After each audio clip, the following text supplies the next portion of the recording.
அந்தனர் என்போர் அறவோர் எவ்வுயிர்க்கும் செந்தன்மை பூண்டோள்களார். எந்த உயிர்ல இருந்தும் ரத்தம் வராம நீ உயிரில கொல்லாம இருந்தீன்னா நீதான்பா மேலானவன் வள்ளுவர் சொல்றார். அருட்பிரகாச வள்ளலாரும் அதான் சொல்றார். ஜீவகாருண்ய ஒழுக்கம், எந்த உயிரினங்களுக்கு துன்பம் வரக்கூடாது. உயிரினங்களை 4 கால பிராணிகளை கள்ள கொண்டு அடிக்கிறது, 4 கால பிராணிகளை கொல்றது, கொண்டு திங்கிறது, இதெல்லாம் ஜீவகாருண்ய ஒழுக்கத்தில் வராது. இவங்கெல்லாம் இறைவனை அடைய முடியாதுங்கிறாரு. அப்ப அதுக்கு முயற்சி பண்ணணும். தெரிந்தோ தெரியாமலோ நாம சில பழக்க வழக்கங்களை மேற்கொண்டிருக்கலாம். ஆனா இப்படி தெரிஞ்ச பிறகு அதை விடுவதற்கு முயற்சி செய்யணும். அதை விட்டுட்டு அந்த ஜீவகாருண்ய ஒழுக்கத்தை பின்பற்றி எல்லா உயிர்களையும் மதிக்க பழக வேண்டும். கொள்ளிடு குத்தென்று கூறிய மாக்களை, இது ஒரு திருமந்திரம். கொள்ளிடு குத்தென்று கூறிய மாக்களை வல்லடிக்காரர் வழிக்கயிற்றால் கட்டி, வல்லடிக்காரர் வழிக்கயிற்றால் கட்டி செல்லிடு நில்லென்று தீவாய் நரகிடை, செல்லிடு நில்லென்று தீவாய் நரகிடை நில்லிடும் என்று நிறுத்துவதாமே. சுருக்கமா என்ன, நரகத்துல போய் போட்டுருவாங்கன்னு சொல்றாரு. யார் சொல்றா? திருமூலர் சொல்றார். அப்ப எந்த உயிரினங்களையும் கொல்லக்கூடாது. வள்ளலாரும் அதைத்தான் சொல்றாரு. அதான் ஜீவகாருண்ய ஒழுக்கம். இந்த ஜீவகாருண்ய ஒழுக்கத்தை போதிக்கிறதுக்கு தான் சமரச வேத தர்மசாலைன்னு ஒண்ணு நியமிச்சாரு. சமரச வேத தர்மசாலை, சமரச வேத பாடசாலை 2 நியமிச்சாரு. ரொம்ப தொடங்கினாரு. இந்த சமரச வேத பாடசாலையில ஜாதி சமயங்களுக்கு அப்பாற்பட்டு எல்லாரையும் சேர்த்து இந்த கொள்கைகளை கற்பித்து கொடுத்தார். இந்த பாடசாலையில கற்பித்தவங்க தான் வெளி உலகுக்கு சொல்ல முடியும். அதான் சமரச வேத பாடசாலையில எல்லா ஜாதி மதங்களையும் சேர்ந்தவங்களையும் சமய வேற்றுமை இல்லாமல் அந்த சிறுவர்களை எல்லாம் சேர்த்து அவங்களுக்கு இந்த ஜீவகாருண்ய ஒழுக்கத்தை பற்றி போதனை செய்து அந்த ஜீவகாருண்ய ஒழுக்கத்தை மக்களுக்கு சென்று போதிக்க வைத்தார். அவரு ஒரே இரவுல 1596 வரிகள் கொண்ட அருட்பெருஞ்சோதி அகவல் என்ற நூலை இயற்றினார். ஒரே இரவுல 1596 வரிகள் கொண்ட அருட்பெருஞ்சோதி அகவல் என்ற நூலை இயற்றினாரு. அவர்தான் சமரச சன்மார்க்க சங்கத்தாரனுடைய பொது முறையாக அது விளங்குகிறது. இவரை பற்றி நம்ம தெரிந்து கொண்டிருந்தால்தான் நம்ம இந்துவாக இருப்பதற்கு ஒரு அர்த்தம் என்ற கருதிதான் நம்ம இவ்வளவு விரிவாக பேச வேண்டி இருக்குது.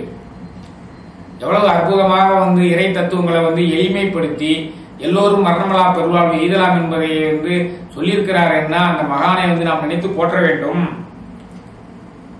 வடலூர் அருகே உள்ள மேட்டுக்குப்பத்துல சித்தி வளாகம்ங்கிற ஒரு குடிசையில போய் தான் கடைசி காலத்துல அவர் இருந்திருக்கிறார்.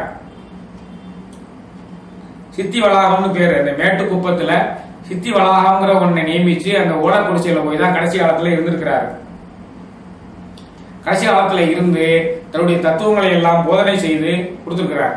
அவருடைய முக்கியமான விஷயம் என்னன்னா, ஒன்றைய குலமும் ஒருவனே தேவனும், நன்றைய நினைமின் நமனில்லை தானாமே, சென்றே பூங்கதி இல்லைனும் சித்தத்து, நின்றே நிலைபெற நீர்நுனை தீமினே.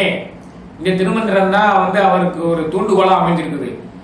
ஒன்றே குலம் ஒருவனே தேவன், உலகத்துல ஜாதி வேற்றுமைகளே இருக்கக்கூடாது. ஒன்றே குலம், தேவன் ஒருவனே, அவன் ஒளி வடிவானவன். அதான் அவருடைய அங்க நின்று போதனை பண்ணியிருக்கிறாரு. அவருடைய முக்கியமா இறைவன் அடைவதற்கு உள்ளது பசித்திரு, தனித்திரு, விழித்திரு. பசித்திரு, தனித்திரு, விழித்திரு கொஞ்சம் வித்தியாசமா இருக்கும். எப்பவுமே மூக்கு முட்டை சாப்பிடக்கூடாது. அரை வயிறுக்கு தான் சாப்பிடணும். அரை வயிறுக்கு சாப்பிட்டா தான் உங்களுக்கு ஞானத்தை நோக்கி நாட்டம் இருக்கும். அதான் பசித்திரு. தனித்திரு. ஏன் தனித்திருக்கணும்?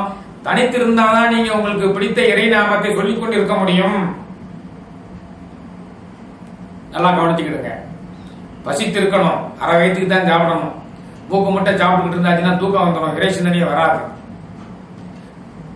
பசித்திரு. தனித்திரு. ஒரு நாளைக்கு தியானம் பண்றதுக்குன்னு நேரத்தை ஒதுக்கு, அதான் தனித்திரு. தனித்திருந்தாதான் உன் மனம் இறைவனிடம் செல்லும். பிறகு விழித்திரு. இந்த விழித்திருங்கிறதெல்லாம் மருத்துவர்கள் சொல்லக்கூடியதுக்கு அவர் சொல்லக்கூடியதுக்கும் பெரிய வித்தியாசம் இருக்கு. மருத்துவர்கள் ஒரு 6 மணி நேரம் 8 மணி நேரம் தூங்க சொல்றாங்கல்ல, வள்ளலார் சாமி ஒரு நாளைக்கு 1 மணி நேரம் தான் தூங்க சொல்றாங்க. ஒரு நாளைக்கு 2.5 நாளைக்கு தான் தூங்கணுங்கிறார். 2.5 நாளைக்குன்னா 1 மணி நேரம். ஏன் அப்படி சொல்றாரு? தூங்கிட்டு இருக்கும்போது உனக்கு இறை நினைப்பு வராது. அன்றாட கடமையை நிறைவேற்றுவதற்காக அந்த 1 மணி நேரத்தை எடுத்துக்கோ. மீதி உள்ள 23 மணி நேரம் இறைவனை நினைத்துக் கொண்டிரு அப்படின்னு சொல்றாரு. அதான் பசித்திரு, தனித்திரு, விழித்திரு என்பது அவருடைய கொள்கை. எப்போது இறைவனை நினைத்துக் கொண்டிருக்க வேண்டும் என்றால் தூக்கத்திற்குரிய நேரத்தை குறைக்க வேண்டும். சிவைய நம என்று சதா சிந்தித்துக் கொண்டிருக்க வேண்டும். இந்த உலகம் முழுவதுமே சக்திமயமானது என்பதை நினைத்துக் கொண்டிருக்க வேண்டும். இந்த உலகம் எல்லாமே அருள் சக்தி, பொருள் சக்தி, கிரியா சக்தி, யோக சக்தி, ஞான சக்தி என்ற சக்தி மயமாக உள்ளது என்று நினைத்துக் கொண்டிருக்க வேண்டும். ஒளிவடிவான இறைவனை நாம் காண பழக வேண்டும். ஒளிவடிவான இறைவனை காண பழக வேண்டும்.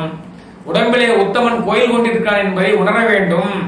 உடம்பிலே உத்தமன் கோயில் கொண்டிருக்கிறான் என்பதால் உடம்பை தூய்மையாக வைத்திருக்க வேண்டும். இதெல்லாம் திருமந்திரத்தினுடைய முக்கியமான கோட்பாடுகளை அவரும் தன்னுடைய கொள்கையில விளக்கமா சொல்றாரு. அதனாலதான் நம்ம அந்த திருமந்திரத்தை ஒட்டிய சாராம்சங்களை இவர் இவ்வளவு மக்கள்கிட்ட எளிய முறைப்படுத்தி கொண்டு செல்வதற்கு முயற்சி செஞ்சதுனால நம்ம அதை ஒப்பிட்டு இப்ப பேச வேண்டியிருக்கிறது. உடம்பினை முன்னம் இழுக்கென்று இருந்தேன், உடம்பினுக்குள்ளே உருபொருள் கண்டேன், உடம்பிலே உத்தமன் கோயில் கொண்டான் என்று உடம்பினை யானிருந்து ஓம்புகின்றேன்னு திருமூலர் சொல்றார். இவரும் நம்ம என்ன சொல்றாரு? வள்ளலார், நீங்க கருணை செய்து ஆளுகளுக்கெல்லாம் அன்பு செய்து ஒளிவடிவான இறைவனை உங்களுடைய உடம்புக்குள்ளேயே காண வேண்டும். உடம்பை தூய்மையாக வைத்திருக்க வேண்டும். அளவுக்கு அதிகமாக சாப்பிடக்கூடாது, அளவுக்கு அதிகமாக தூங்கக்கூடாது என்பதை இவரும் எடுத்து சொல்லுகிறார். இவ்வாறமாக எடுத்து சொல்லி வாழ்ந்த நம்முடைய வள்ளலார் ஒரு நாள் தங்களுடைய சீடர்களை எல்லாம் கூப்பிட்டு ஒரு அறைக்குள் சென்று நான் மறைந்து விடுவேன், இந்த ஒளி உடம்பினுடைய இறைவனை அடைந்து விடுவேன் என்று சொல்லியிருக்கிறார்கள். அந்த தினம் 1874ஆம் ஆண்டு ஜனவரி மாதம் 30ஆம் தேதி அவர் தன்னுடைய சித்தி வளாகத்தில் உள்ள ஒரு அறையில் சென்று அவரையே தாளிட்டுக் கொண்டார். யாரும் தட்ட வேண்டாம் என்று சொல்லிவிட்டார்.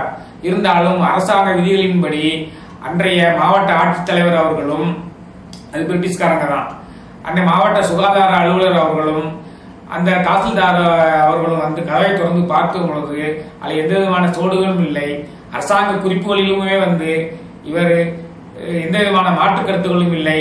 இவர் ஒளி உடம்போடையே இறைவனுடன் சேர்ந்திருக்கிறார் என்பது புலனாகிறது. அதை நாம் ஏற்றுக்கொண்டுதான் ஆக வேண்டும். ஏனென்றால் ஏற்கனவே திருஞான சம்பந்தர் தன்னுடைய திருமண கோலத்திலேயே தன்னுடைய அடியார்கள் திருடர்களை கொண்டு ஜோதியிலேயே கலந்து இறைவனுடன் சேர்ந்திருக்கிறார். திருநாவுக்கரசர் சிவலிங்கத்துடன் 2.5 கலந்திருக்கிறார். திருமூல பெருமான் சிதம்பரத்தில் தில்லை நடராஜரோடு சேர்ந்திருக்கிறார். இதையெல்லாம் நாம் நம்புகின்ற பொழுது இதையும் நம்பித்தான் ஆக வேண்டும். நமக்கு மிக அருகில் வாழ்ந்த வள்ளலார் 160 ஆண்டுகளுக்கு முன்னால் வாழ்ந்திருக்கிறார். அவர் தன்னுடைய உடம்பை ஒளி உடம்பாக மாற்றி அந்த ஒளி உடம்புடன் விண்ணில் கலந்து விட்டார், இறைவனுடன் சேர்ந்து விட்டார். நாமும் இதை அடைய வேண்டும் என்றுதான் அவர் இதை செய்து காண்பித்திருக்கிறார். நம்முடைய உடம்பை முதல்ல செம்பாக மாற்ற வேண்டும், பொன்னாக மாற்ற வேண்டும், பிறகு ஒளியாக மாற்ற வேண்டும். அதற்கு நாம் செய்ய வேண்டியது எல்லாம் ஒண்ணுதான். சிவைய நம என சிந்தித்திருக்க வேண்டும். அவர் நடராஜ பெருமான் சிந்தித்துக் கொண்டிருந்தார். சிவைய நம என சிந்தித்துக் கொண்டிருக்க வேண்டும்.